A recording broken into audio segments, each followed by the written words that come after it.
What's up, guys? Welcome to Voicey here. This is your host, Captain Zach, and today's subreddit is r/EntitledParents. Don't forget to like, subscribe, and hit that bell to never miss an episode. This story's called Entitled Mom and Entitled Dad Try to Steal My Dog While at the Pet Store. This happened a year ago, and now that it is all behind me, I can finally share. The people. Entitled Mother and Entitled Dad, the scum of the earth, otherwise known as Entitled Mom and Entitled Dad, Entitled Kid 1, a 10-year-old girl that makes Veruca Salt look like a saint, Entitled Kid 2, an 8-year-old boy that really thinks everything that he wants automatically becomes his. Me, Happy Dog, my happy all-the-time dog that loves meeting new people and other dogs. My mother, awesome store employee, store manager, kennel manager, grooming manager. So it was a Wednesday, and like all the second Wednesdays of each month, my mom has chemo in a city about 1.5 hours away. I always go with her as she sometimes gets sick afterwards and I have to drive home.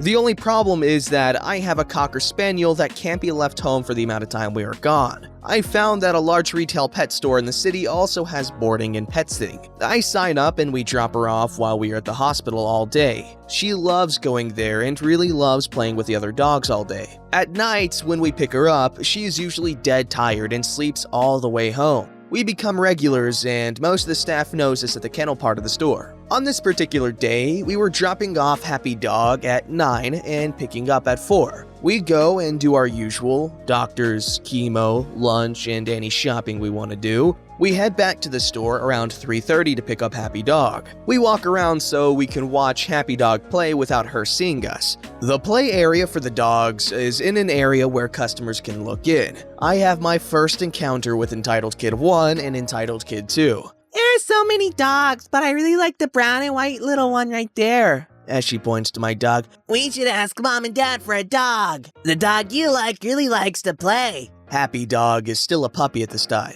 I go in and the manager takes care of us. My mom had to go to the bathroom, then wants to go next door for a minute, and we agree for her to come back to get me when she is done. I take Happy Dog and put her in her car to make it easier to get through the store. I wander to the cat aisle just to see what Happy Dog would do with the cats. This is where I am greeted by Entitled Mom, Entitled Kid 1, and Entitled Kid 2. Excuse me, my kids really like your dog. Can they pet her? Sure, I get this often when Happy Dog is with me. No big deal. We just lost our dog, so all we have left is a cat. Sorry to hear that. Mom, I really like this dog. Can we get him? I want that dog too, Mom. We have to get it. Sorry, kids, but she isn't for sale. This is the point I should have walked away from them.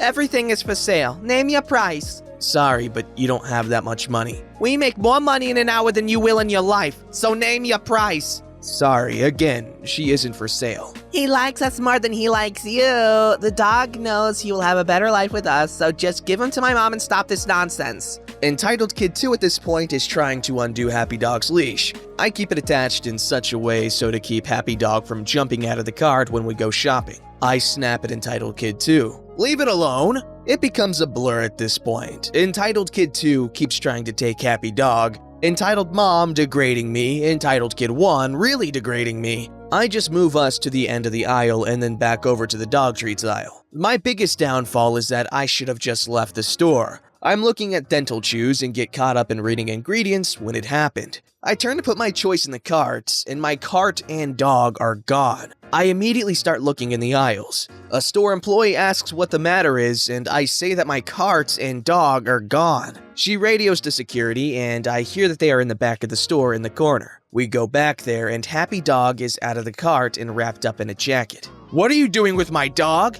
This is our dog. This is ours, you butthole. Leave us alone. It's our dog now. You couldn't afford a nice dog like this, so just go on. We don't talk to people like you. Awesome store employee, I had a problem with these people earlier when I wouldn't sell them my dog. Okay, let me talk to security. Security comes and escorts everyone to 2 rooms. They take Happy Dog back to the kennel. The store manager comes in and I explain what happened. Show her pictures of Happy Dog since she was a puppy that are on my phone. Then she goes to look at the footage and talk to witnesses. The store manager finds out that Happy Dog and I are regulars. She brings the grooming manager and the kennel manager back up front with her. She asks me if I want to press charges, which I say yes. She then has security call the sheriff's department and leads me and Happy Dog into the room where they are waiting. We have determined you all are not being truthful about the dog. We have papers to prove she is ours. No, her name is Happy Dog and she is his. No, she isn't. She is ours. What part of that don't you plebes understand?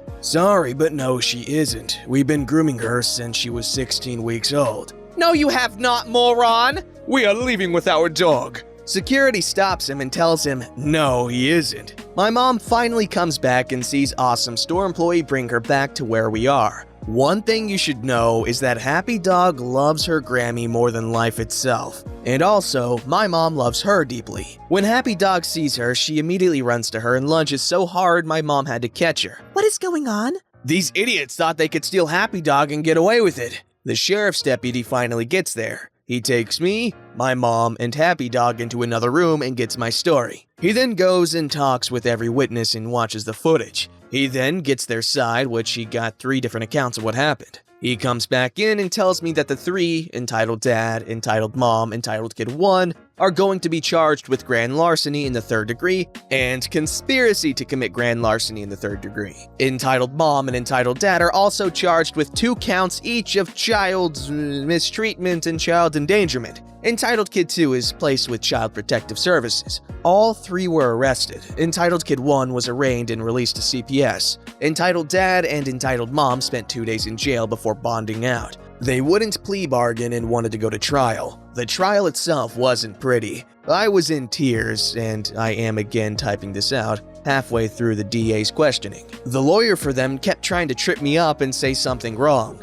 He didn't. In the end, they were found guilty and sentenced to 10 days in jail, a $1,000 fine for each of them, 500 hours of community service, and are not allowed to own any pets. Entitled Kid 1 was sentenced to 10 days in juvenile incarceration and 1,000 hours of community service in lieu of the fine. All 3 were also to pay $2,200 in restitution. And the fun part? They sued me for $25,000. The judge laughed at that one and dismissed it. I am now going after the lawyer for ethics violations as well as sanctions from the court. She should have never put her name on that hot pile of garbage. It is a serious violation. Read disbarment for it. I know you all want to know who took the cart. All 3 did. Entitled Mother took it from where I was, then gave it to Entitled Dad, who then gave it to Entitled Kid. She pushed it to the back of the store and met up with all of them again. Okay, that's horrible, but good thing she pressed charges.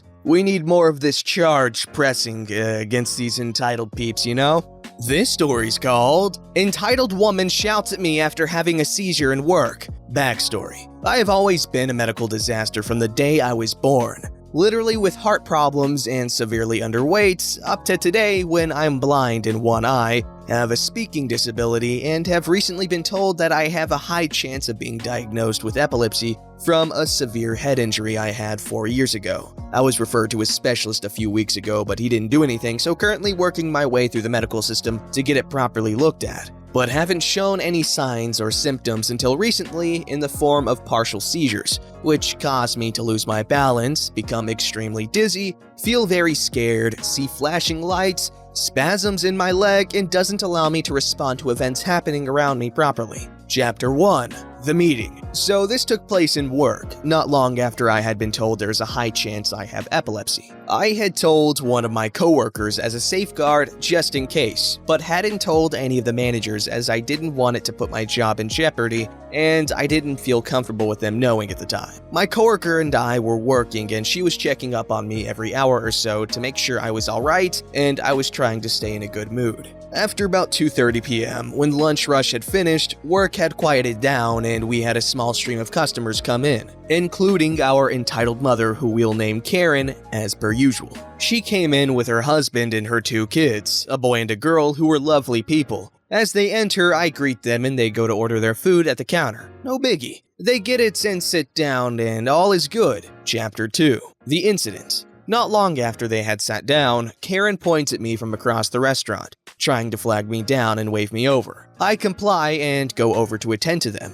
asking what the problem is. Karen then goes on to say that she's missing several things from her order. As she's doing this, I get a feeling that something isn't right, and a couple of seconds later, I realize that I'm about to have a seizure. I tell her I'll sort out the issue and quickly walk into the back to make sure no one sees. Once I get to the back, the symptoms kicked in, and as I had predicted, I have a seizure. It was about 2 to 3 minutes, with a minute of recovery and giving myself time to readjust and get myself straight before walking back out to do my job. As soon as I walk back out, Karen comes stomping up to me, red-faced. Where the hell have you been? Where is our food? Etc., etc., with a few insults thrown in for good measure. I apologize and tell her that I had some medical business to sort out. Well, it isn't more important than the customer. She replied with that typical benchy Karen tone. I, of course, am not in the mood to put up with this woman and take her receipt to the counter without saying a word, and after looking at it, realized that all the food was handed to her and nothing was actually missing.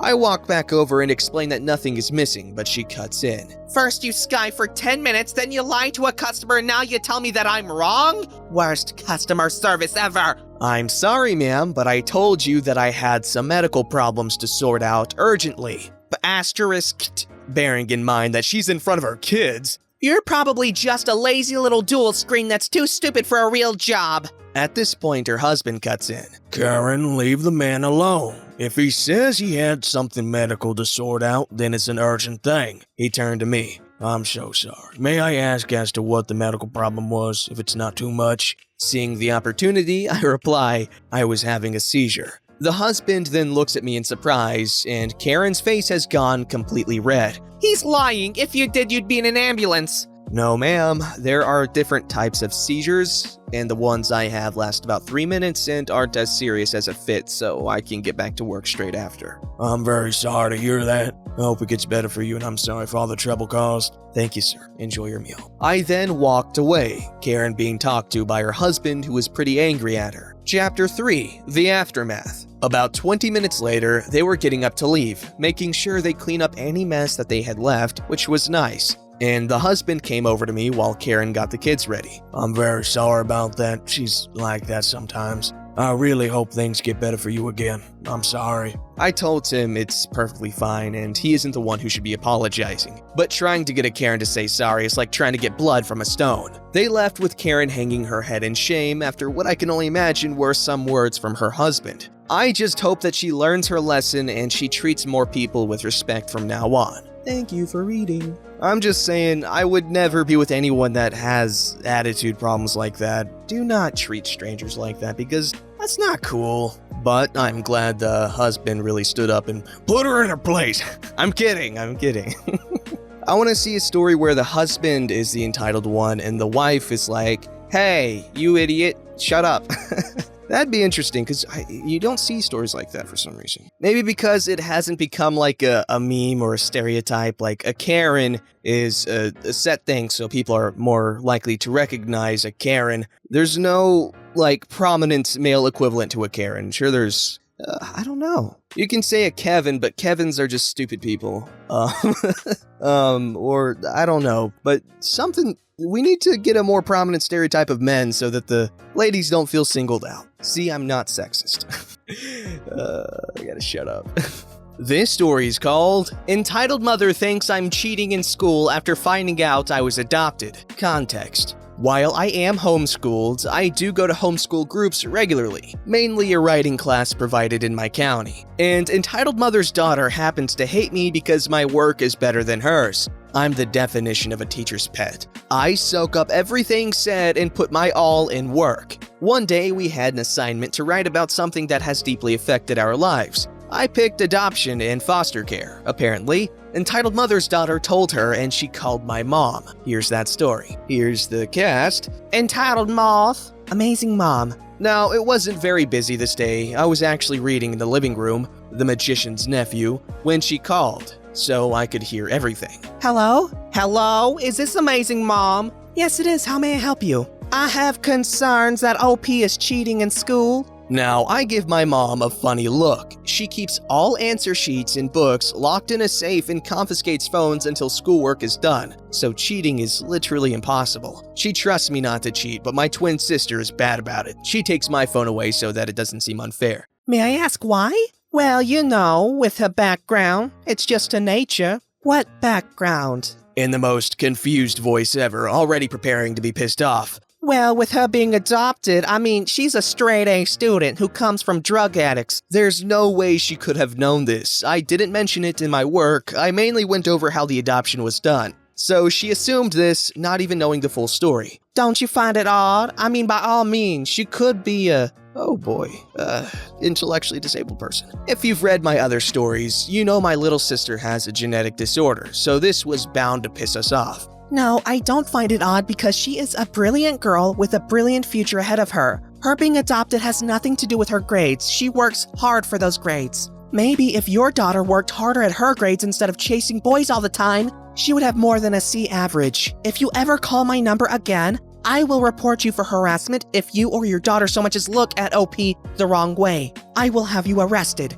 Goodbye. This is not the first, and it probably won't be the last time someone has judged me as a bad person because of my adoption. That won't stop me from being proud of it. I have amazing parents who I love dearly and a future to look forward to. These are the adoption stories we need to hear more about, man. In case you haven't figured it out by now, but I have somewhat of a negative opinion towards America's foster care system, or whatever the hell you want to call it. And I feel that my opinion is justified. However, stuff like this is so sweet to hear about. She treats her kids as their own because they are her own. Beautiful. Oh yeah, and shame on entitled mother for perpetuating a horrible stereotype that is just, it's just toxic to those kids. Don't forget to like, subscribe, and hit that bell to never miss an episode.